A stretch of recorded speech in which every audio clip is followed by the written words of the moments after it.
Bien, yo quiero intentar enfocar para no coincidir, porque coincido tanto y en tantas cosas con los dos ponentes que me han precedido que no quiero aburrirles y decir, y yo también, sino me gustaría enfocarlo de otro punto de vista, porque creo que es quizá la pata que menos se ha tratado hoy, no porque seguramente no estemos de acuerdo, sino porque se ha enfocado pues, desde un punto de vista distinto cada una de las ponencias. A mí me gustaría empezar diciendo que el problema del Estado autonómico no es el Estado autonómico, son las personas, son los políticos y hay un problema en España que se llama nacionalismo y separatismo. Y esta es mi tesis, y esto es lo que les voy a intentar explicar. Porque esta misma Constitución, esta misma, a desarrollar y desarrollada durante 30 años, este mismo sistema autonómico, que puede tener discusiones económicas, de unidad de mercado, de funcionamiento, de duplicidades, que es cierto, las suscribo, las defiendo cada día y, por tanto, ustedes conocerán mi opinión sobre ello.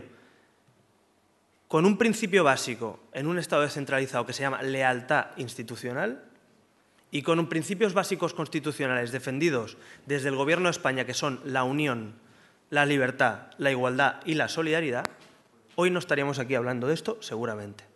Sería un debate económico, sería un debate de duplicidades administrativas, sería un debate de eficiencia. Pero yo quiero abordar el debate también desde el problema político. Porque, como bien decía Enrique al final, aquí podemos debatir sobre las competencias, y esto es normal. En cualquier Estado descentralizado hay un debate normal, continuo, y la prueba es Alemania, que hace muy poquitos años pues, hizo una recentralización de competencias y cedió otras competencias a los Länders. Pero ese no es el problema. Es que en España hemos construido o hemos desarrollado un Frankenstein español, que es, como el monstruo, pues con buen corazón, pero que puede llegar a matar. Y España es un Frankenstein, hecho a base de pactos políticos coyunturales y no con una agenda de desarrollo autonómico o una agenda de desarrollo nacional. Y ese es el problema. No hemos hecho un desarrollo, yo creo que en la transición los que la hicieron pues superaron una etapa muy compleja, muy complicada, en la que no quiero entrar ahora, pero en aquel momento se pasó una etapa después de la dictadura, se hizo una transición, pero se dejó a desarrollar un capítulo, que es el capítulo de las autonomías. Y yo incluso digo, yo creo que lo que hoy tenemos no es un Estado autonómico. Hoy tenemos un reino de taifas. Hoy tenemos unos señores feudales que son representantes máximos del Estado, según la Constitución, en sus autonomías y trabajan cada día para desmontar el Estado. Por tanto, el problema es político. Es decir, yo creo que las naciones se deben desarrollar conforme a sus circunstancias sociológicas, nacionales, territoriales, y por tanto, cada modelo se hace un poco tanto por la historia como por el presente de esas naciones y su futuro. Y yo creo que España quiso hacer un modelo en contraposición al centralismo de la dictadura, pero sin saber que quería ser de mayor. O algunos sí que lo sabían y no lo dijeron. Y utiliza las autonomías como trampolín para construirse su Estado al margen de España o contra España. Porque yo soy de los que pienso que los únicos que les preocupa es ser españoles. O sea, yo creo que muchos nacionalistas no saben lo que quieren, solo saben una cosa, que no quieren ser españoles. Luego ya, si se arruinan, si salen de la Unión Europea, si tienen aranceles, si se van al garete, les da igual. Es decir, vale más la hispanofobia que la voluntad de ser un Estado. Esa es mi opinión, viviendo en Cataluña, ¿no? Por tanto, eso es un problema político. Y ese problema político, desde mi punto de vista, se soluciona con un trabajo diario, del Gobierno de España, de las instituciones españolas, para regar el jardín de la unión, de lo que nos une, de las libertades, de la igualdad y de la solidaridad. Si una nación no tiene en cuenta eso, cuando pasan 30 años y se les has dejado la educación, los medios de comunicación, las subvenciones, los instrumentos territoriales en manos de gente que abiertamente, además, porque tampoco te engañan. La Convergencia acaba de aprobar una ponencia en la que dice vamos a construir el Estado catalán. Pero claro, son los socios preferentes de este gobierno y del anterior y de todos los gobiernos que ha habido en España. Entonces, el problema que es de los nacionalistas o de los que somos constitucionalistas, o de los que son, porque algunos por lo menos lo defendemos abiertamente y no ponemos remedio. Por tanto, yo creo que aquí, luego contestaré concretamente a la pregunta, que como veis, pues algunas competencias sí que se tienen que recuperar, pero se tienen que recuperar porque hemos hecho un Estado sin abordar, o una nación sin abordar un problema básico, que es el nacionalismo y el separatismo. Y cuando tú no quieres abordar ese problema y desarrollas esto como si los que están de representante ordinario del Estado fueran leales al Estado, pues tienes un problema de miopía o de no querer ver la realidad o de comodidad. Si el máximo representante del Estado en Cataluña es Artur Mas y Artur Mas hace bandera y es beligerante con el cumplimiento de las sentencias judiciales en Cataluña, ¿Tenemos un problema político o es solo un problema de competencias? Un problema político, porque el señor que tiene que hacer cumplir las leyes en Cataluña y que es el gobierno que representa a la nación en Cataluña, porque esa es la idea del Estado autonómico, es el señor que trabaja cada día para desmontarte el Estado.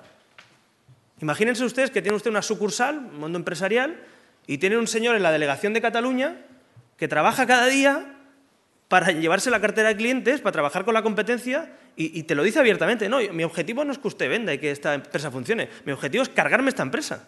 Pero es que además estoy trabajando con otros a ver si me apoyan para poder cargármela.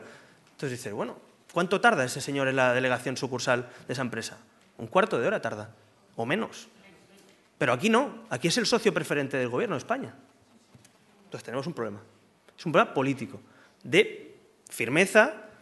No, yo no soy partidario de aspavientos, yo no creo que haya falta, a veces hace siempre referencia a lo último, ¿no? Y habrá que el artículo 8 de la Constitución y el Ejército podría entrar en Cataluña. Digo, mira, cuando hablo con algunas personas, digo, si vuestro problema principal es si podemos entrar con el Ejército o no en Cataluña, no os habéis enterado de nada. No os habéis enterado de nada. Es decir, el problema es que yo quiero que mi representante en Cataluña o en el País Vasco o donde sea, cumpla las leyes, defienda los valores constitucionales y no haga una guerra cada día. Por tanto, yo creo que lo que tenemos que preguntarnos primero es, ¿esos valores de unión, libertad, igualdad y solidaridad se han trabajado en España? ¿Han estado presentes en nuestra educación? ¿Han estado presentes en los gobiernos de España, en las instituciones, en los medios de comunicación públicos? No, no han estado presentes. Y no hay nadie que se sostenga, no hay nación que se sostenga constitucional sin defender esos valores. ¿Alguien se imagina que en Francia, en Estados Unidos, en Alemania, estos valores que incluso están tan protegidos que no, en algunos de estos países los partidos que están en contra de estos valores son ilegales? Y aquí no es que sean legales, es que tienen la llave del gobierno de España, están presentes en el Congreso de los Diputados y están trabajando cada día abiertamente, a cara descubierta, para cargarse eso. Por tanto, que los nacionalistas estén presentes en el sistema democrático es, como mínimo, generoso. Pero que además no respeten las reglas de juego y sigan mandando, eso es intolerable. Y, por tanto, me parece a mí que el problema es político. Y el problema es que los partidos que creemos en estos valores deberíamos sumar fuerzas, deberíamos sentarnos, deberíamos hablar y pensar que esto, al margen de recuperar competencias o de modificar un artículo de la Constitución, tiene un debate político sobre un problema nacional. Y si no se quiere abordar ese problema nacional y se mira hacia otro lado, pues se pudre el problema y cada vez es más tarde. Y yo creo que el gobierno actual, el gobierno anterior, yo creo que ya sabemos todos lo que ha hecho, pero el gobierno actual tiene una oportunidad de oro, que es una mayoría absoluta, que es una lógica económica y europea que legitima absolutamente este discurso y tiene además, yo creo que el apoyo de mucha gente que incluso no vota al Partido Popular. O sea, no es aquello ya una cuestión de los míos, no, muchos españoles que hoy abordarían y estarían de acuerdo en que esto se abordara desde un pacto nacional para reformar, apuntalar, cerrar las grietas de esta nación. Me parece que esa es, por eso digo, es una solución previa y luego podemos cambiar la Constitución como queramos. De hecho, se ha visto, en una noche se cambia la Constitución, ¿no? Cuando te lo pide Europa, pues en una noche se llega a un acuerdo y se cierra una modificación constitucional. Por tanto, no hay excusas para decir que no se puede modificar la Constitución, porque los mismos que tienen que modificarla ya lo han hecho. Lo han hecho sobre lo urgente, sobre lo económico, pero es que esto es lo importante. Y poner siempre lo urgente sobre lo importante tiene un problema, que al final lo importante se pudre. Y yo creo que en España hoy, como decía don Ignacio, ya, y no esperando mucho, debemos abordar este debate.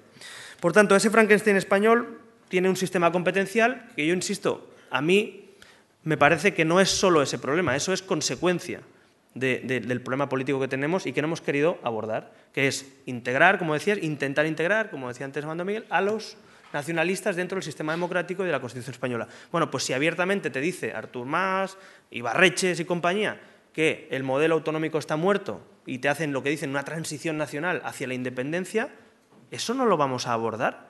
O sea, el debate español, con todos los respetos y todo lo importante que sea, ¿va a ser el IVA?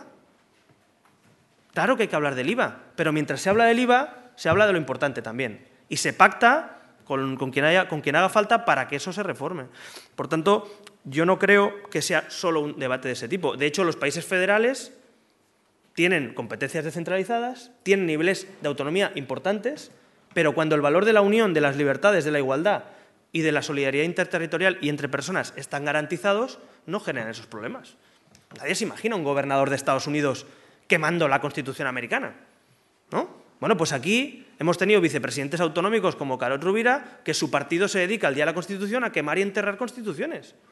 ¿Se imaginan ustedes eso en un estado como, no sé, en Virginia, en Nueva York? ¿Qué va? O un gobernador que diga que está contra la Constitución americana. Bueno, madre mía, porque han cultivado los valores constitucionales y han hecho una nación no construida en la identidad única, sino construida en los valores civiles.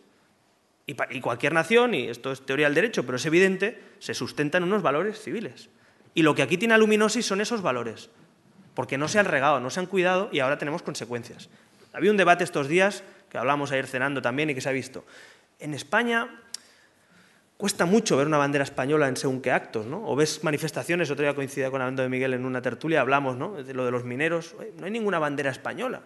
Entonces parece como que, ¿es que los mineros se han dado un golpe en la cabeza? No, o algunos sí, pero decir que el problema es consecuencia de 30 años donde los símbolos nacionales, algunos han renunciado a ellos, incluso algunos han sido tan torpes o tan tontos de hacernos creer que eso era franquista. Oiga, no hay nada más contrario a una dictadura que los valores constitucionales civiles, y esos símbolos representan esos valores. O sea, justo lo contrario, democracia y libertad.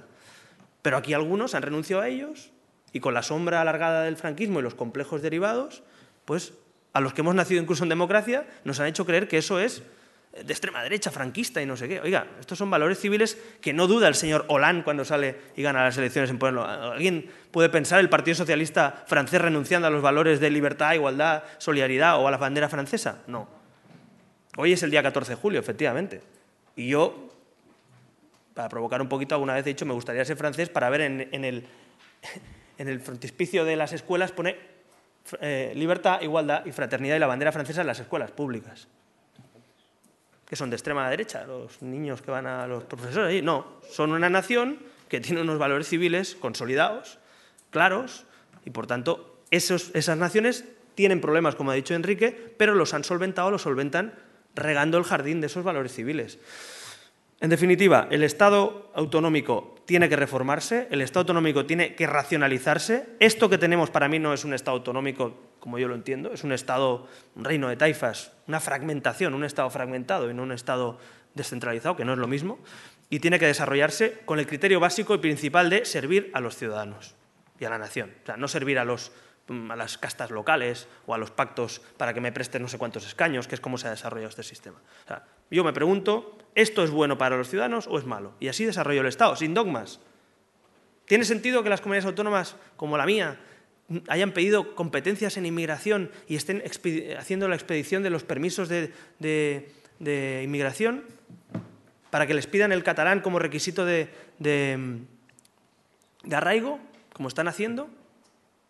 Para eso lo quieren, no lo quieren para otra cosa, quieren para que pases el visto bueno de la identidad catalana. Entonces, ¿qué sentido tiene? A lo mejor hay que desarrollar y decir, oiga, ¿no será lógico que la inmigración, a lo mejor vayamos a una inmigración regulada en Europa, y no solo en España, sino en Europa? Pues no, vamos al revés. ¿Por qué? Porque se nos ha vendido que la descentralización es lo mejor. No, oiga, la descentralización es mejor para gestionar los pabellones deportivos, a lo mejor, o las carreteras comarcales, o determinadas cuestiones de la sanidad compartida con el Estado en algún pueblo, pero eso no tiene nada que ver con la unidad de mercado, con la inmigración, con la educación. Entonces yo creo que el debate tiene que ser no dogmático, sino cómo adaptamos el sistema competencial español a lo que queremos. Pero insisto, previamente un debate nacional y político. ¿Qué queremos y qué problemas tenemos? Y a partir de ahí desarrollamos. Le pongo un ejemplo muy claro de instrumentos que tenemos y no se usan. Lo ha citado antes don Ignacio. La inspección del Estado. La alta inspección del Estado solventaría algunos de los problemas que pasan hoy en Cataluña en la educación, pero no se utiliza. No se utiliza. Los libros de texto que dicen mentiras, literalmente, no se revisan. Si el ministro de Educación de turno no hace cumplir sus decretos de horarios lingüísticos, no hace cumplir los contenidos en esos libros ni los inspecciona, o hace la vista gorda, pues claro, ¿de quién es el problema? ¿Del que redacta los libros, del que se salta las normas o del que no lo hace cumplir? Yo empiezo a mirar al que no lo hace cumplir. Porque a mí, evidentemente, yo no espero nada de Artur Mas ni de Carod Rovira. Yo quien espero que me proteja mis derechos es al Gobierno de España. Y, por tanto, cuando el Gobierno de España no hace cumplir esas obligaciones porque tiene un acuerdo con el Gobierno de turno local, pues a quien desprotege es a los ciudadanos españoles en determinados territorios de España. Entonces, yo incluso iría más allá. Incluso con el actual sistema de competencias, incluso con el actual, con personas que tenga los mínimos valores claros en el Gobierno de España y lealtad institucional en el Gobierno de algunas regiones o comunidades, tendríamos parte de eso solventado. Vaya, vamos a poner un ejemplo muy claro. Si alguno de los que estamos aquí fuéramos el consejero de Educación de Cataluña, ¿ustedes creen que habría hoy un problema en Cataluña de que no se pueda estudiar en castellano? No. Ninguno. No, no solo cumpliríamos las sentencias, es que no hubiera habido sentencias. O sea, ya estaríamos aplicando la Constitución y lo que dice, incluso el Estatuto modificado por la sentencia. Pero hay unos señores que se niegan y son socios de gobierno de los que tienen que hacer cumplir. Por tanto, incluso con el sistema atrofiado que tenemos, con personas leales al Estado, con instituciones y partidos leales a los valores civiles de los que hablaba, hoy no tendríamos tantos problemas. ¿Sería revisable igualmente? Sí. Lo digo claro, sí es revisable y sí es mejor funcionamiento si revisamos algunas de esas competencias. Educación, para ser muy claro. Hombre, si no somos capaces de aplicar la alta inspección del Estado, claro, nos queda recuperar la competencia. Pero yo me pregunto, si los que no utilizan sus competencias van a ser los que van a cambiar y van a recuperar esa competencia, ¿van a tener la valentía de hacer un debate serio en el Congreso, pactar con el partido de la oposición principal y decir, vamos a recuperar educación? Mi opinión es que no, porque si no utilizas tu competencia, ¿cómo vas a ser tan valiente de pedir además recuperar la competencia que le corresponde a la comunidad autónoma? Entonces, por tanto, sin ser absolutamente dogmático, creo que depende mucho de las personas, de los partidos, de la Constitución de la propia nación, cómo se desarrolla un Estado. Por tanto, ni el unitarismo es bueno de por sí, ni el federalismo es bueno de por sí, ni el Estado esté fragmentado, desde luego, no es bueno para nada. Entonces, yo creo que depende mucho de cómo se construye este país. Y el debate abierto que hace hoy DENAES aquí y que se está empezando a desarrollar en mucha parte de la opinión pública española es muy, muy necesario. Porque hasta ahora nos han vendido que solo se podía descentralizar. Y yo creo que hay que empezar a decir, bueno, se puede descentralizar, se puede centralizar, se puede cerrar las competencias, se puede suprimir el artículo 150.2, se puede hacer todo. Porque los soberanos somos todos los españoles y la nación reside en el pueblo y el pueblo en el Congreso de las Cortes. Por tanto, ahí es donde se debe desarrollar ese debate y no en si te amenaza no sé quién de no sé qué comunidad autónoma o si fulanito se enfada. Ahí en las Cortes es donde este debate se debe producir. Aparte en la Escuela de Verano de DENAES o la que haga Ciudadanos o lo que haga no sé quién. Allí es donde los partidos deben llevar este debate. Y lo que a mí me preocupa, déjenmelo decir, porque si no, no tiene mucho sentido, es que el presidente de España crea que este debate no toca. Es lo que a mí me preocupa. Diga que este debate está zanjado, las autonomías no están en cuestión. Oiga, está en cuestión el trabajo de la gente, están en cuestión las empresas que cierran, están en cuestión las ejecuciones hipotecarias y la gente que pierde su piso. ¿Cómo no va a estar en cuestión en este país todo? Desde que uno pierde su trabajo, su casa o no puede educar a sus hijos, claro que está en cuestión. Todo se puede cuestionar. ¿Qué es eso de, que es como lo de Pujol, això no toca? No, todo toca. Cuando un Estado está en descomposición y cuando tiene una situación económica inviable, ¿se puede hablar? No, se debe hablar de todo. Y por tanto a mí me parece muy sano este debate, pero tenemos que pasar a la acción. Y hay que llevarlo los que tienen competencia y sobre todo capacidad a las Cortes y los que estamos en comunidades autónomas o apoyando ese discurso, tener también el amparo del Gobierno de España y el amparo del resto de la nación. Porque si no, claro, entenderán ustedes que defender esto mismo, donde está el problema principal, que es en Cataluña, y lo que viene en el País Vasco y lo que vendrá, ya saben lo que nos puede pasar en el País Vasco y en Cataluña en los próximos 4 años es 2 frentes ultraseparatistas, un reto a la nación en toda regla, a una nación débil. Pues si no lo queremos ver y queremos pensar que el problema es el IVA, pues hablemos del IVA. Pero el problema que nos viene en España se llama Cataluña, nacionalismo de Cataluña y País Vasco y ultranacionalismo allí. Entonces, por tanto, nosotros defendemos que haya debate de competencias. En el de educación, creo, si no somos capaces de una cosa, difícilmente la otra, pero me parecería bien visto los resultados. El fracaso escolar es igual o mayor ahora que antes. O sea, la descentralización no ha provocado éxitos. Por tanto, claro que se puede debatir y se puede recuperar. Pero también insisto que, aunque lo recuperemos, lo ha dicho Enrique y acabo con esto, aunque recuperemos competencias, no nos pensemos que el problema solo es de competencias. Es un problema político, nacional y muy importante. Y, por tanto, el debate administrativo y de derecho administrativo es magnífico. Y a mí me encanta el derecho constitucional. Pero eso es una herramienta al servicio de unos ciudadanos y de una nación. Y no al revés, como habéis dicho en alguna de estas conferencias. Entonces, pensemos y repensemos qué hay que hacer primero. Si debatir sobre el artículo 150.2 o hay que sentarse en una mesa y decir qué queremos ser en el futuro. Y yo creo que hay que empezar las cosas por los cimientos y no por el tejado.